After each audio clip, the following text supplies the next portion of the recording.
생활 속 법률 히어로 이승우 변호사의 사건 파일.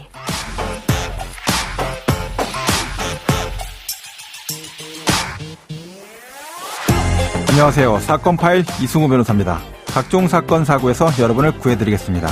오늘 열어볼 사건 파일은 사기 피소 사건입니다.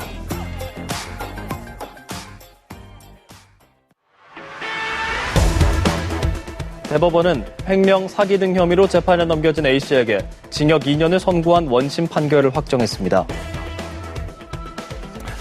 이 사업을 할 때 가끔 사기와 사업의 한계 선상에서 서 있을 수도 있겠다, 이런 생각을 많이 하게 됩니다. 사업주가 빌린 돈, 또 갚지 못한 사업자금은 이 사기죄로 처벌되어야만 할 문제일까요? 이와 관련된 사안 중 하나를 소개해드리면서 법원의 사업자금 용도 사기의 판단 기준에 대해서 설명을 드려보려고 합니다.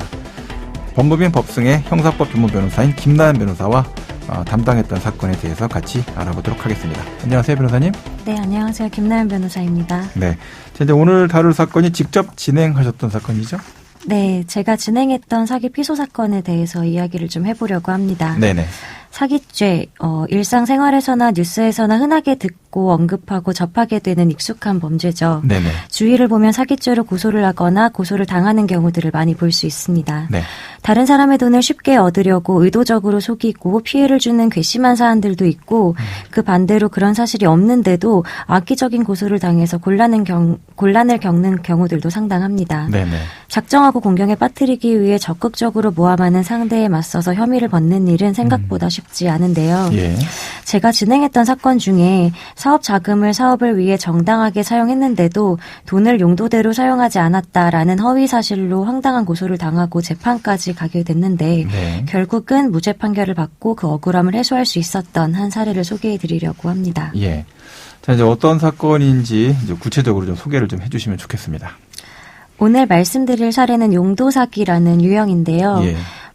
병원비가 필요한데 돈 좀 빌려줄래? 와 같이 네. 용도를 특정해서 돈을 받았고 상대는 해당 용도에 쓰일 돈으로 믿고 빌려준 거지 진정한 용도를 알았다면 빌려주지 않았을 것이었는데 네네. 실은 그 사용처를 허위로 알린 것이었던 그런 경우를 말합니다. 예.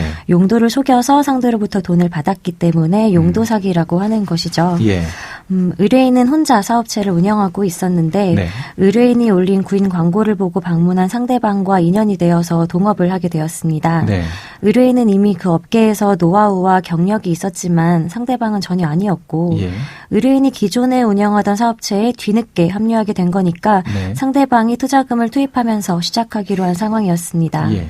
동업 자금은 상대방 명의로 동업 계좌를 개설해서 관리하기로 했는데요. 그때부터 수금될 거래 대금도 그 계좌로 받고 또 상대방의 투자금도 그 계좌로 입금하기로 한 것이죠. 예.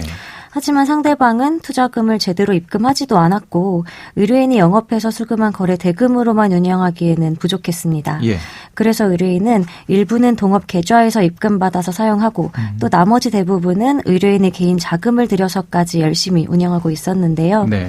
상대방은 약 반년 만에 일방적으로 동업을 그만두겠다면서 동업 계좌도 공개하지 않고 이탈하더니 예. 약 2년이 지난 후에 돌연 내 개인 투자금을 용도에 맞지 않게 마음대로 사용했다라면서 용도 사기로 의뢰인을 고소했습니다. 예.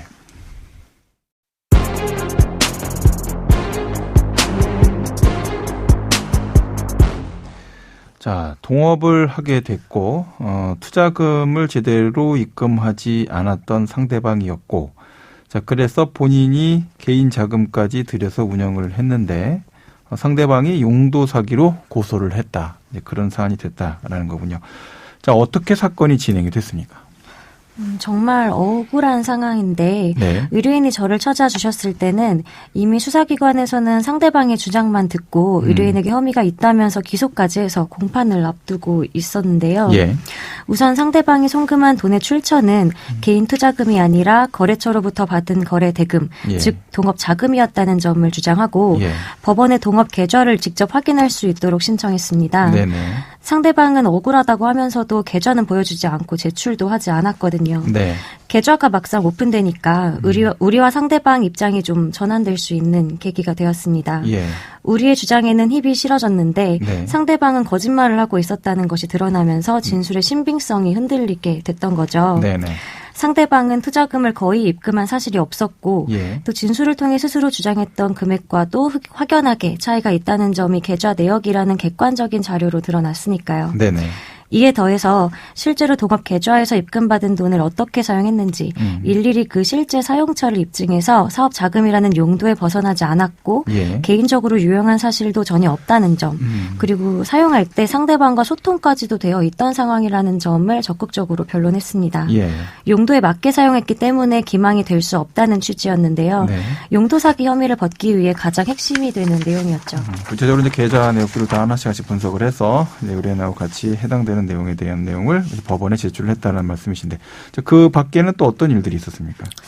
그 외에도 의뢰인은 더 많은 금액의 개인 돈까지 보태서 사업을 위해 지출을 하고 있었고 네. 잠깐 합류했다가 떠났을 뿐인 상대방과는 다르게 의뢰인에게는 평생을 노력해서 일구어온 소중한 사업체인데 예. 상식적으로 생각해봐도 동업 자금을 낭비하면서 사업에 지장을 주려고 할 이유 자체가 없었다라는 점도 좀 어필을 했습니다. 자, 그렇게 이제 주장을 열심히 했을 사안에 대해서 법원은 어떻게 판단을 했습니까?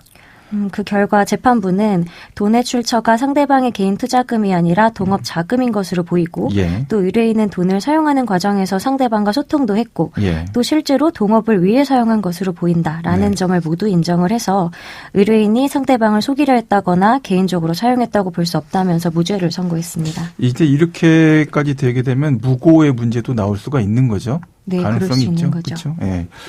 자, 이제 이 사건은 이제 용도 사기에 대한 무죄 판단이 나온 사건이었는데, 이 사건 외에도 이제 용도 사기로 인정될 수 있는 사례들, 좀 대표적인 것들은 어떤 것들이 있을까요?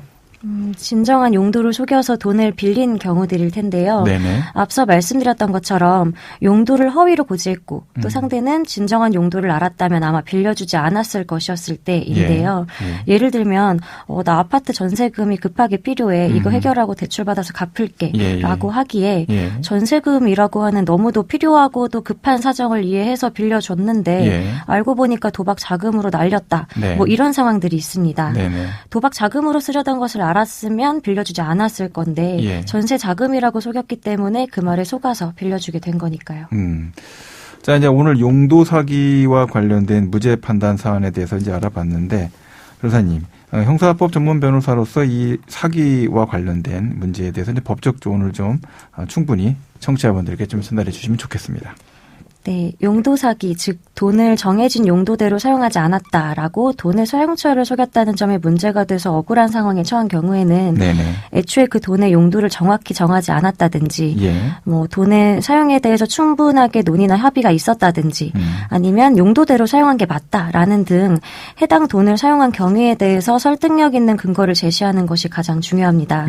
사용처를 속인 것이 아니다라는 것이 핵심 쟁점이니까요. 그럼 처음부터 이 문제와 관련돼서 뭐 계좌 든 아니면 여러 가지 형태의 송금 기록이라든지 좀 뭐 실제로 주고받았던 뭐 대화 내용, SNS 같은 것들 이런 것들에 대한 것들도 면밀하게 분석을 다 하고 조사에 임해야 됩니까?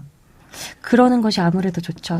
내가 무고하다라고 한다면 그 점에 대해서 보여줄 수 있는 자료가 될 수 있으니까요. 그리고 영업과 관련돼서 발생됐었던 여러 가지 다양한 형태의 내용들이 정황적으로 사실관계가 맞다. 이런 점에 대한 것들도 빠짐없이 다 주장을 하셔야 된다. 이렇게 생각하시는 거죠? 네, 맞습니다. 네, 계속 설명을 좀 해주시면 좋겠습니다. 오늘 소개한 사안의 의뢰인은 검찰에서 사건을 기소해서 공판 기일까지 잡힌 다음에 방문을 해주셨는데요. 사실관계를 확인하고 사건 기록들을 검토해보니까 상대방이 제출한 증거들이나 진술들이 의뢰인의 혐의를 인정할 증거로 보기에는 다소 부적절해 보이거나 허술한 점들이 좀 있었습니다. 수사 단계에서부터 적극적으로 이 점을 파고들어서 명확하게 방향을 잡고 변론을 했다면 어쩌면 기소까지 오지 않았을 가능성도 상당히 있어 보였는데 의뢰인은 나는 잘못이 없으니까 괜찮겠지 뭐 이런 생각으로 혼자 조사를 받다 보니까 무고함을 입증하기 위한 쟁점들을 놓치고 있었던 거죠. 시간이 좀 지난 상황이라서 관련 자료들이 많지도 않았고 대부분 현금으로 거래되기도 해서 계좌에 드러나지도 않다 보니까 어떻게 입증을 해야 할지 막막하기도 하셨을 겁니다. 네, 지금까지 김나연 변호사와 함께했습니다. 오늘 말씀 고맙습니다. 네, 감사합니다. 생활 속 법률 히어로 이승훈 변호사였습니다. 내일도 사건에서 여러분들을 구해드릴 사건 파일 함께 하겠습니다.